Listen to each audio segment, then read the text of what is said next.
Way too many automation projects are not successful. But why is that? Today, we're going to share with you our experience and explain the top reasons. Automation Awakenings, your weekly dose of best practices for logistics automation. Welcome to our next episode of the Automation Awakenings podcast. And today it's a special episode actually because it's number 30.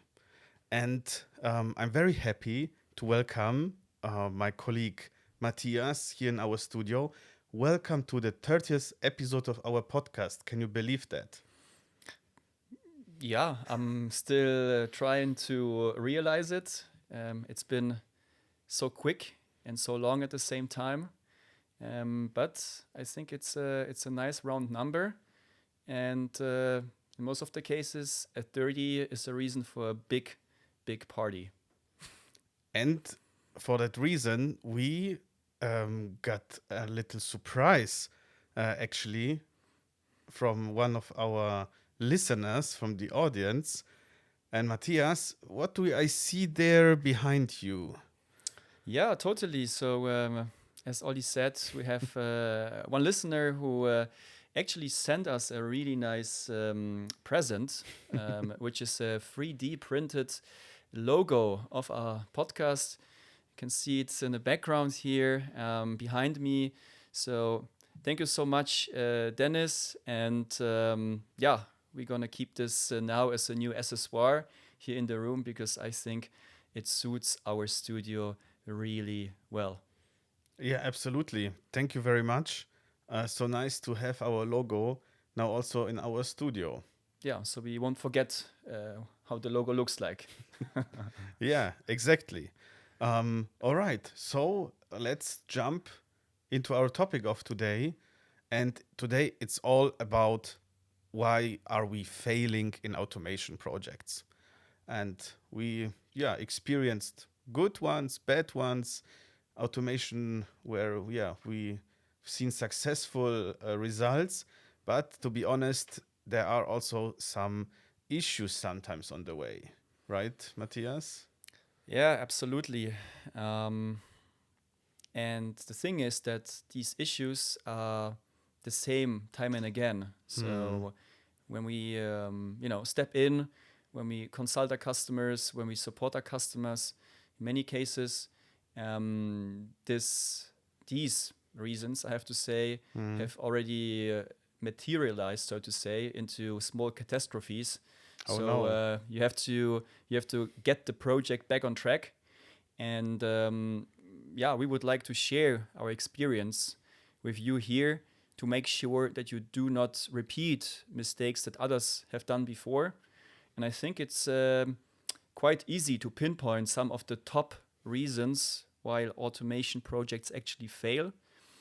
So my suggestion to make sure you guys can follow us, let's start in the beginning of an automation project, work ourselves through the different phases of the automation project, and then let's have a look towards the end of the automation project. And let's pinpoint the top failures, the top mistakes that you can face during such a course of a project. All right. Then let's go back in time. Before we have mobile robots on the shop floor, before we even ordered them, when I have the first idea of automating, something can go wrong already, right? Yeah, indeed. The thing that is important to understand is that if you want to get into automation, we would totally recommend to first create a vision, a big picture of where you want to go with your automation. So, what is your plan? What is your strategy? Where do you want to end up with all of these initiatives?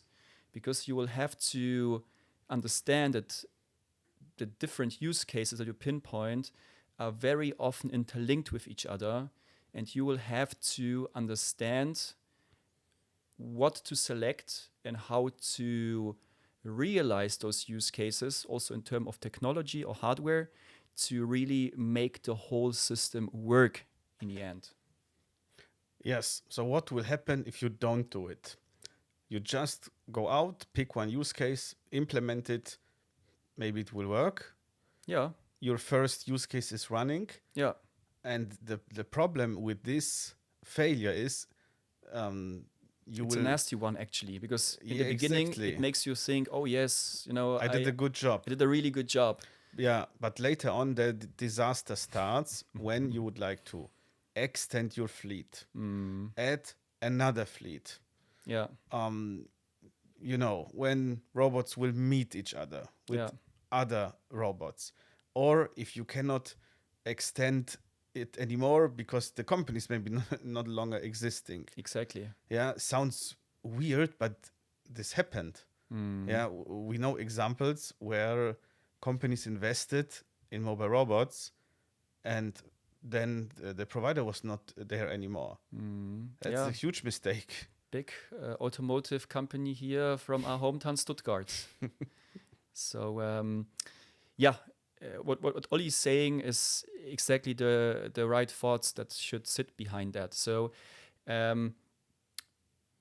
don't start your journey before you don't understand where you want to go. Same as with hiking, right? You need to understand which peak you want to reach. In most of the cases, I mean, you also can have a walk in the park. That's okay. But you won't get the nice view, right? You won't get the rewards. So if you're up for a hike, you really want to go into the mountains, you want to have a great view, which basically translates into a great automation initiative. Make sure you understand which peak you want to get to and which path to choose. Otherwise, you might lose yourself somewhere at the foot of the mountain and walk in circles. So, draw a big picture, understand where you want to get, already try to pinpoint the general use cases that you would like to automate, and also figure out whether you're going to use the same robots for that or whether you're going to use different robots also from different suppliers. And if yes, make sure you build the right software backbone for it, which in that case would be a VDA 5050 master control fleet management system. Yes, what sounds so obvious, start small, think big, is so true for automation. And it's very complex to have this big picture. All right, so we have the big picture, Ollie. So we're starting to investigate the robot market. We are looking for the right device. What's the issue with that? Yeah, you picked the wrong device. Yeah, it's very easy. Yeah. You go to an exhibition, you are overwhelmed with all the suppliers. Some very smart salesman is convincing you that their devices are optimal for your use case. You are not continuing the walk through the aisles of this exhibition, and you just pick this supplier, and then you realize also many weeks or months later that it was the wrong one, probably. Goes together with the big picture topic. Yeah. If maybe the supplier is not stable enough, is not providing you the right services, is not available. After the purchase order, the service level decreases. Is that a rule? That is the rule, not only for automation. Wait with the purchase order, and we'll come to another failure later on where I remember this sentence again. So choose wisely with which partner to automate. Yeah. Don't just bump into the open arms of the first company that you will meet at a fair, at the exhibition, in the internet, on YouTube. Yes. Yes. Do a really solid research. If you're overwhelmed by the variety of companies, of providers, get help. take money or invest money to get proper consulting from a neutral party and to really avoid costly mistakes in the end. So that could be a way to tackle this problem. Or Ollie, what are your let's say lessons learned to find the right robot provider?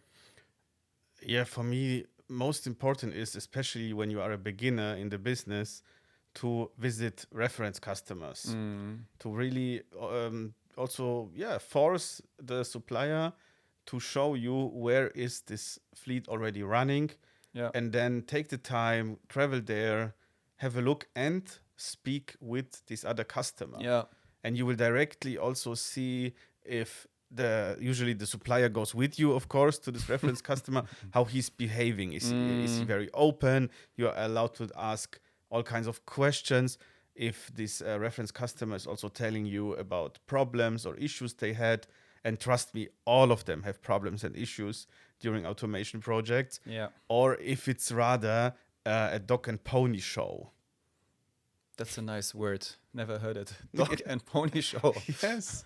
So if you see some ponies and dogs running around Okay. at this reference customer and you feel scammed, then it's not the right supplier. Okay. Understood. I think that's clear. So invest time, maybe also money to do some research, to do a proper research, to really have a solid understanding what this supplier is providing in terms of technology, in terms of maturity, in terms of support and maintenance, in terms of spare parts supply. So really do your job here, do your homework before you really decide with whom to sign. Absolutely. I have to mention two important gaps in the automation business.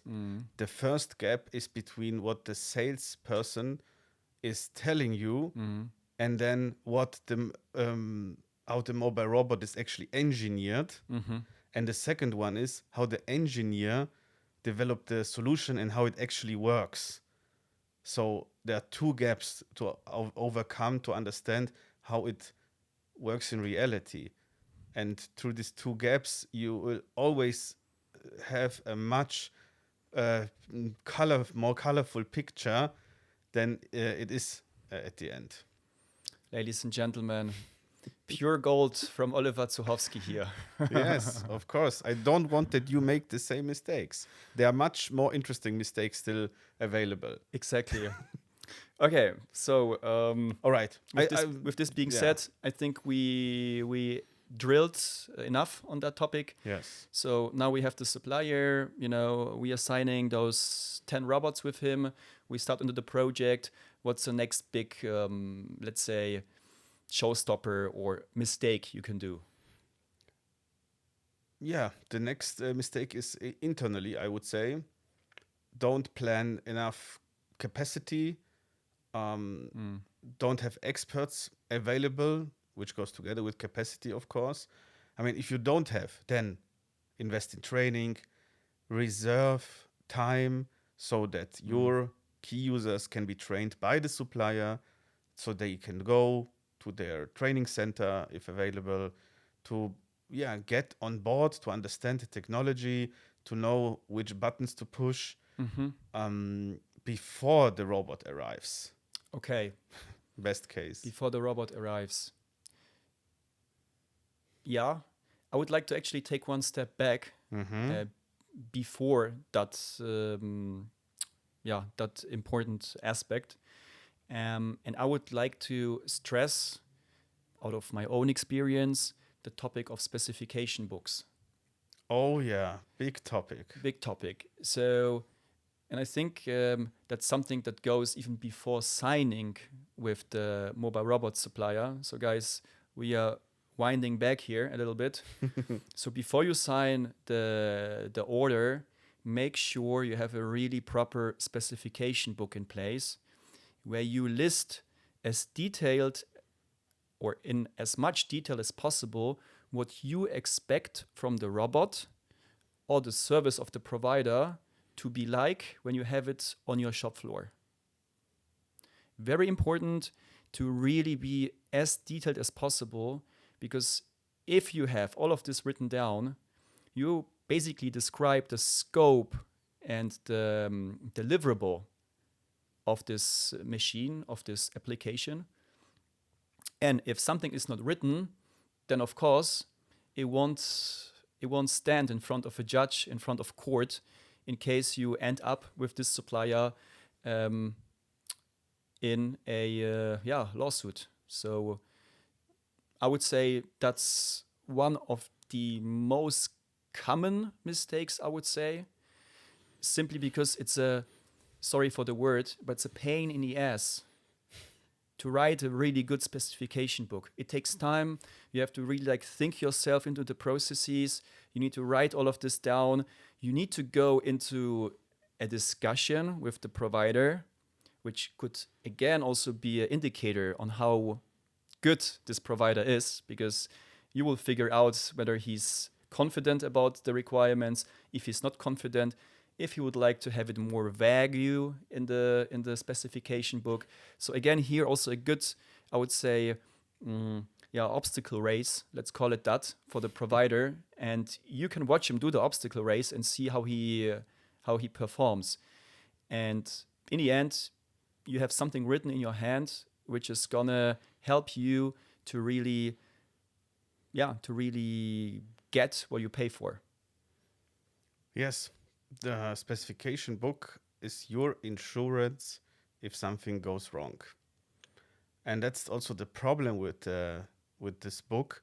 You need a lot of time and effort to write it properly. In the best case, you will not need it anymore.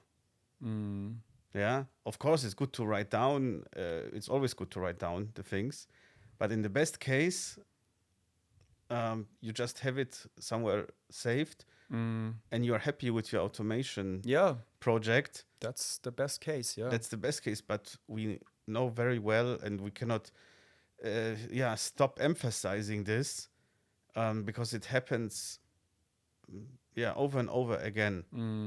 And in the worst case, you don't have any specification book, just a little email where you say, I want to automate my pallet transport. Very bad in case of going to court. Yeah, definitely. So make sure you have a specification book. Make sure expectations are aligned. Observe the provider doing his obstacle race by accepting it.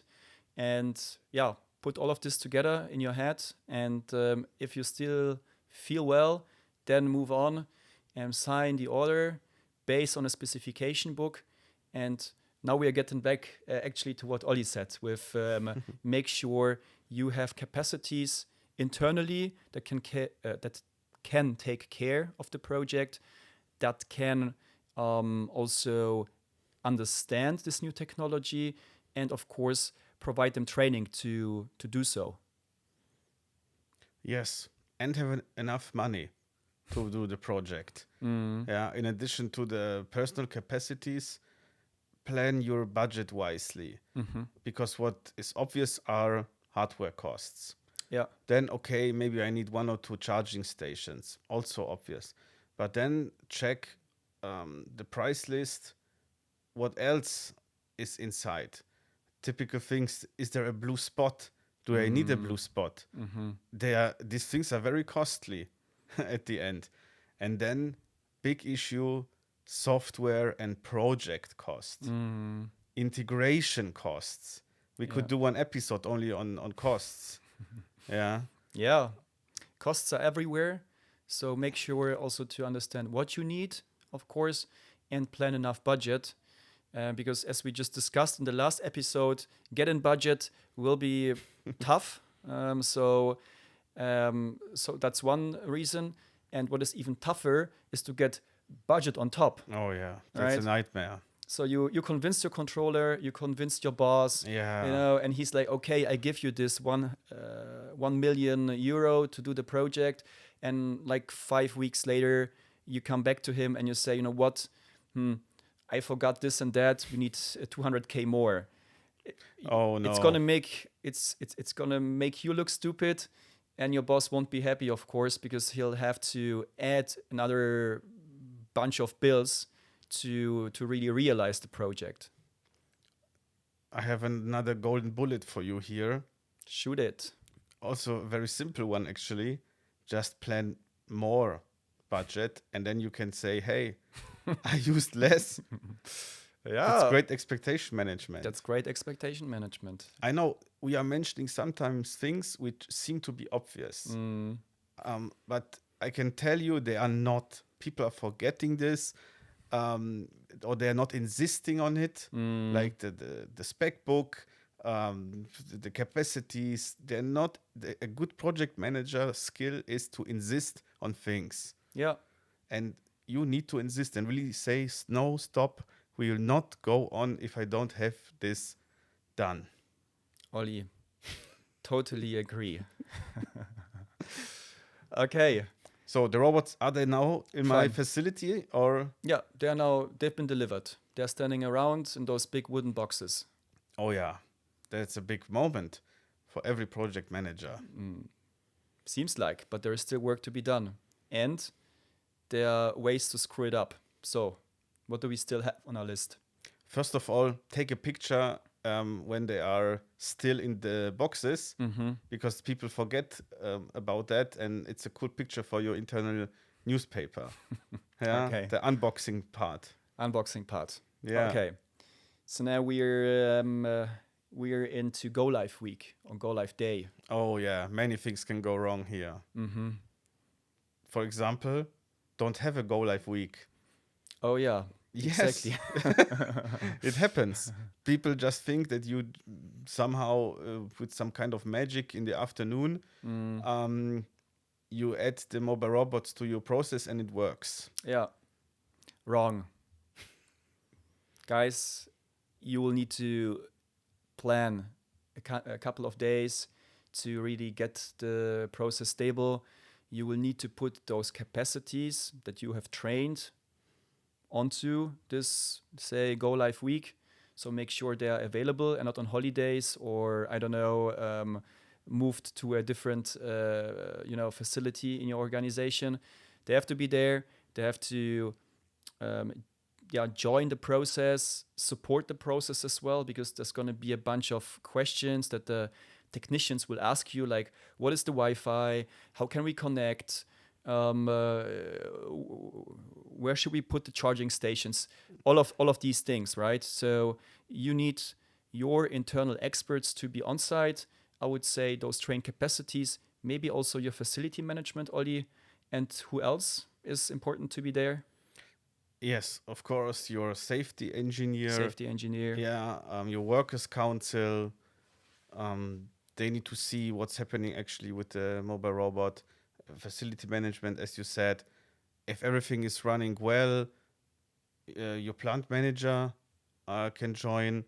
Of course, not only in the go live week. Yeah, right? no, don't invite him for the go live week.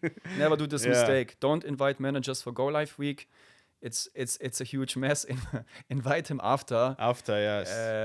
And show the amazing results. Yeah, exactly. And speaking about the other stakeholders, that's actually another fail. Not doing proper stakeholder management, even before the mobile robot arrives, of course. Yeah, Yeah, true. The critical colleagues are the safety engineers and the workers' council. Yeah. They really don't like to see the mobile robots for the very first time suddenly on the shop floor. They must be involved before, of course. Yes, please. That's so important. Involve these entities as early as possible and be open, transparent with them. Tell them what's going to happen, what's going to be the impact on security, what's going to be the impact on workforce. Maybe also add the fire brigade. They will have to take care of a new kind of device that has a battery, right? Absolutely. So make sure you bring all of these people together well before the robots arrive and tell them what's going on. Make them fans. Make them fans of the Best project. case, yes. If you can. Yeah. At least not enemies. At least not enemies. Exactly. That's good enough and hard enough. So yeah, mobile robots is a tricky topic in some places for different reasons. Okay, so stakeholders, check. Go live week, check. Go live week, check.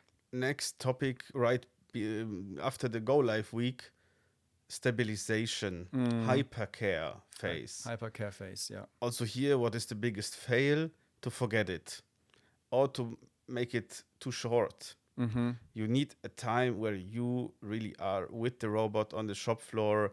You are observing it, adapting little things. Yeah. Stabilizing it. Yeah, that's what it's all about. Yeah. And really plan some time here. There will be hiccups and minor issues to be solved. And in the worst case, you are not with your robot or not close to this robot, and then it stops. It's flashing, it's beeping, and then the bad or negative things in change management can start. Like, I always knew that it will not work. Look at the robot; it's standing there the whole day, just doing crazy movements or sounds. Of course, it's not working. That's very bad. If you are there and say, yes, I'm here, it's a stabilization phase, this is normal, it's part of the implementation, don't worry, it's a completely different story. Yeah. And here also, worst case, your plant manager on the way from his office to the canteen passes by, and every day he sees the robot somewhere in the corner, not running. Yeah. If you're next to it, no problem, because then you can explain. Yes. Yeah. Yes. Yeah, fully agree. This is where change management kicks in big time. So make sure to really plan for defects, plan for bugs, be close to the whole topic, and make sure you collect feedback. You collect maybe fears or how do you call it, like pushbacks, questions, Yes. whatever, and be as open, as transparent to the people. Explain over and over again. Keep a list of topics you are working on to improve. You could even put up a continuous improvement project, but make sure you have a tool in place to really channel all of this feedback, to channel all of those small defects, small bugs you get, to really get the system into a better mode quickly. Wow, Matthias, so many things can go wrong. Yes, I have one last before we close. Actually, one of my favorites, and that's basically signing the delivery. Basically, oh my God, this is a very important one. What's the right term here? Like signing the handoff or something, right? So basically, signing anything. Signing anything. Yeah, just don't sign anything before it works. It works. Yeah, exactly. Very easy. So what happens is the supplier will come on site. He's unpacking the robots. They're unpacked, they're running, first day, it's working okay-ish, and then he's asking you to sign that, it's been delivered, basically. The project has been delivered, and you sign it happily, right? Because he's a nice guy, he's been doing a great job, you're signing it, and then you won't see him again, because with this paper, for him, the job is done, he's gone. Plus, you're basically signing off that all of your specifications, all of your requirements that you have in the specification book are fulfilled. And then, well, good night. If things don't go right, you will be the one to bleed.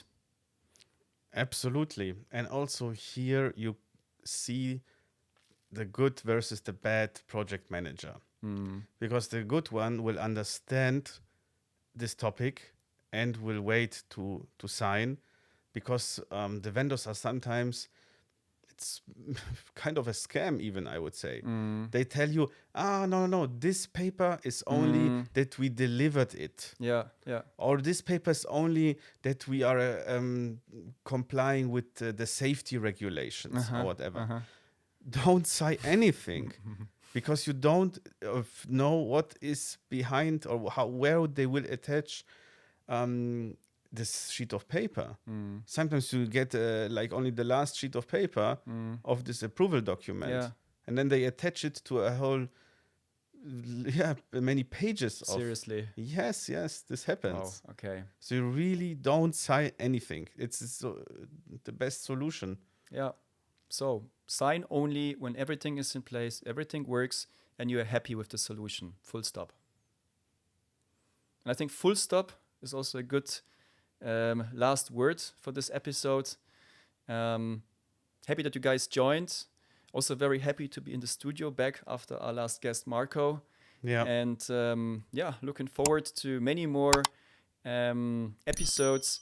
And we can already make our minds up, Olli, what we will put up in the back when we have episode 100. Oh, wow. Looking forward to that, Matthias. Perfect. And we are looking forward to hear you or to see you back next week on Monday. So stay tuned. Hear you soon. And goodbye. Goodbye. This was another episode of the Automation Awakenings podcast. Visit us at automation-awakenings.com.